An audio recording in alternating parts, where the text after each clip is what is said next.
John, what do you have for the youngsters this Well, morning? I thought we'd do a song called This Little Light of Mine. Have you ever heard that song? I've heard it. You've probably sung it, haven't you? I have. And things change a lot over time. And one of the things that we sing is hide it under a bushel? Yeah. No. What's a bushel?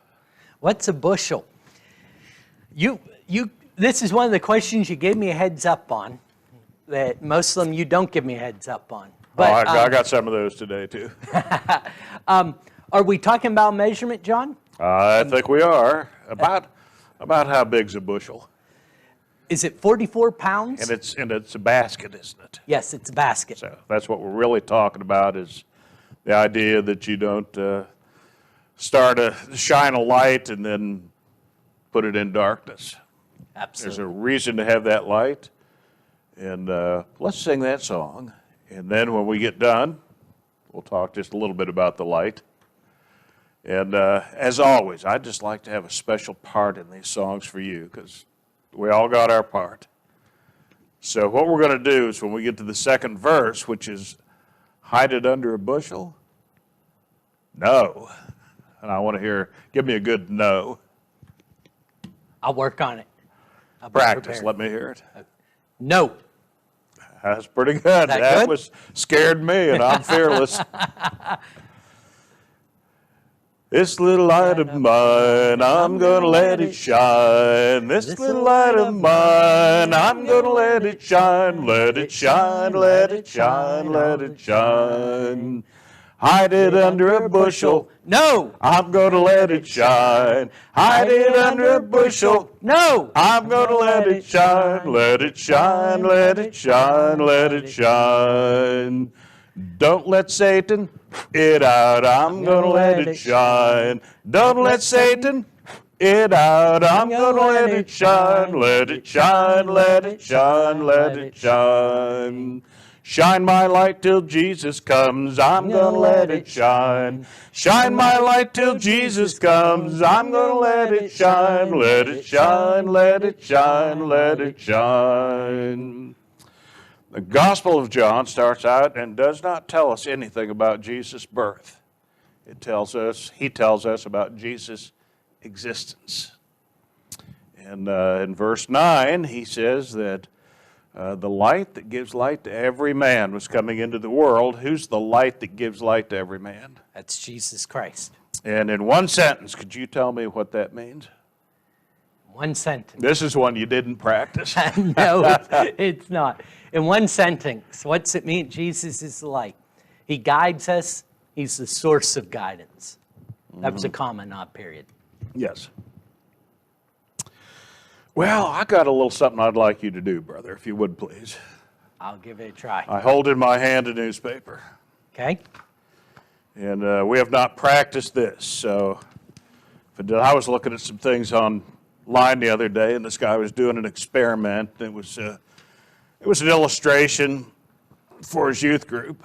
Just hold it kind of like that, and they're pretty flimsy. Like this? Like that. Now, what I want you to do is just come out ahead of your Bible, in between your Bible and the computer, and stand it on edge.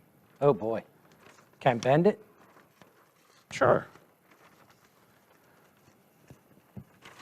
Is this a physics lesson? What's the problem here, Mike? No stability. No structural integrity. Okay. Let me have that newspaper. I haven't succeeded yet. We're not going to have time to preach if we wait for you to stand this on edge. So I'm going to do something here to kind of maybe help us out a little bit, and I'll try it again. Okay. On edge. On edge. All right. Don't open it up. Is this the part Don't that open it up. for? Oh, don't open it up. Well, you can. Yeah, I mean, just Okay. don't unfold it like it okay. was. That works a lot That's pretty good. Why don't you give us one more of those folds and see how it works? I hear in interviews they used to have possible or potential employees fold a map proper. Is this anything like that? Or See, that's pretty good there. stand pretty strong, isn't it? And of course, the more times you fold it, the more edges you have, the stronger it gets. And so the illustration is there just that as one person, sometimes we can be pretty flimsy. Not that we're going to lose our faith or fail in our faith, but it can happen. It does happen, and sometimes it's just hard to stand alone. Absolutely. If you took that outside, you'd want to fold it a few more times before you set it up in the wind, wouldn't you? Absolutely. But eventually, when you have enough edges there, when it's multiplied, then there's strength. And so I want to read a little text out of, or you can, out of Exodus chapter 17. And there are some things in the Bible that are really cool things, and this is one of them, but it's, it's for illustrative purposes. Thought for sure we were going to Ecclesiastes. Well, if you want to, we can. But we're going to look at this one first. Okay.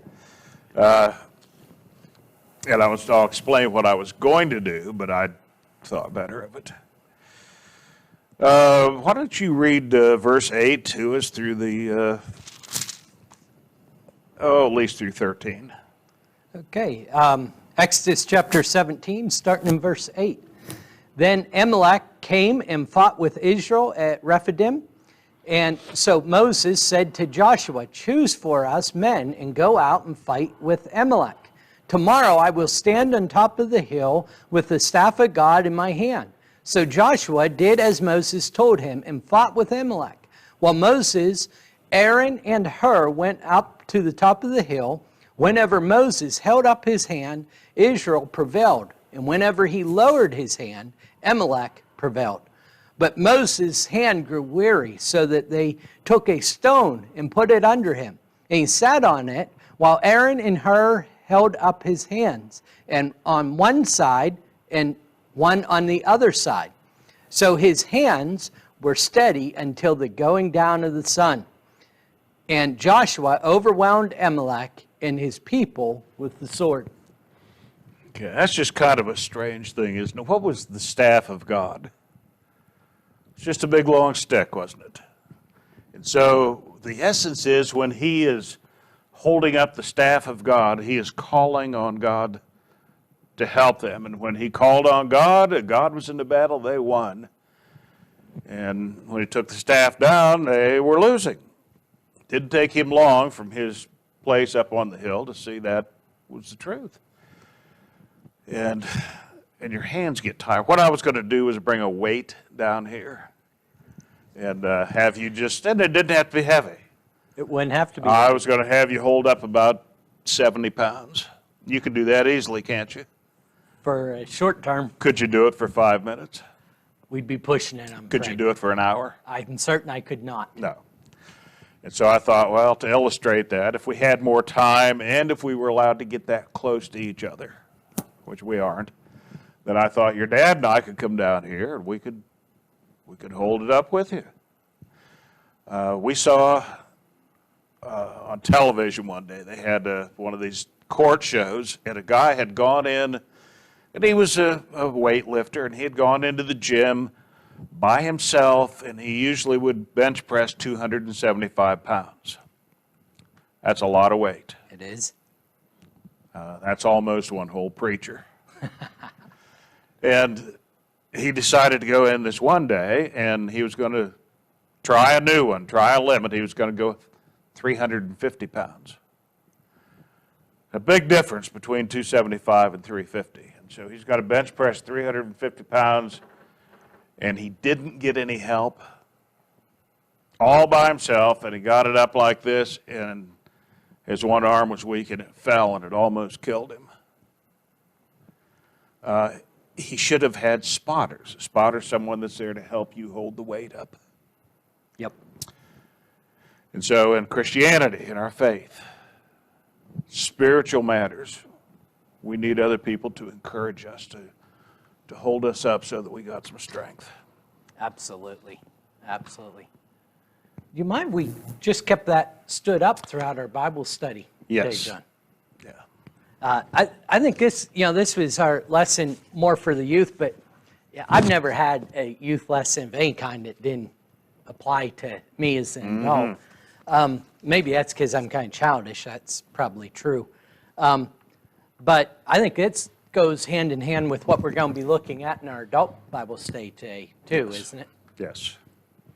And so that would... We've been, you can kind of look at it and say we've been limited because, the kids can't go to school. And I know even though you can't go to school, you miss your friends.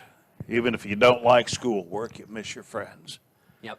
And we need to have that support. We need to have that support with other Christians. And so one of the things that you're doing, Wednesdays at 4 o'clock, time for all the youth to come in and get on their computers and do Zoom with you. Yep, that's right. And that can open some doors, can't it? Absolutely it can. Doors we don't expect to be opened. Yes. Absolutely. Appreciate that. We got Great. time for one song, or are thoughts. we done? We'll make time for a song. Which one do you have in mind? Let's do the Apostle song one more time. This is the last time that I'm going to be with you on Sunday mornings. And Feels almost like a breakup, John. I know. But it isn't. We're still going to No, do it's not. things on Wednesdays. Yes, we are. And when we begin our Wednesday night Bible studies, you and I are going to find another time, and we're going to continue our study through the Gospel of Mark. And we got some other really good plans for that. See where it takes us. See where the Lord leads. That's right. So this time we're going to try one more time the Apostle song, see if we can memorize the Apostles. Sounds good.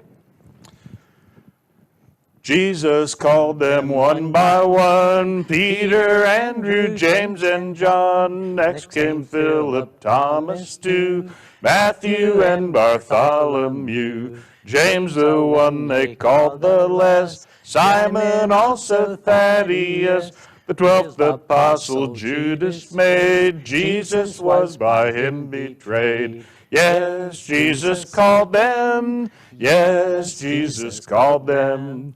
Yes, Jesus called them, and they all followed him. And I got a question for you. Who was Lebbeus? Lebbeus. Yes. Isn't that awful to ask questions like that? Have you ever heard of Lebbeus? I hope I'm not supposed to know that one because Okay, well. I am flat out in the ignorance on this one. In the King James Version, there's an apostle named Lebbeus, which was another name for Thaddeus. For Thaddeus. I've missed that. So if I would have thought maybe they'd have picked Bud or something, but to go from Thaddeus to Lebbeus is still not a real popular name. Right. Absolutely. So.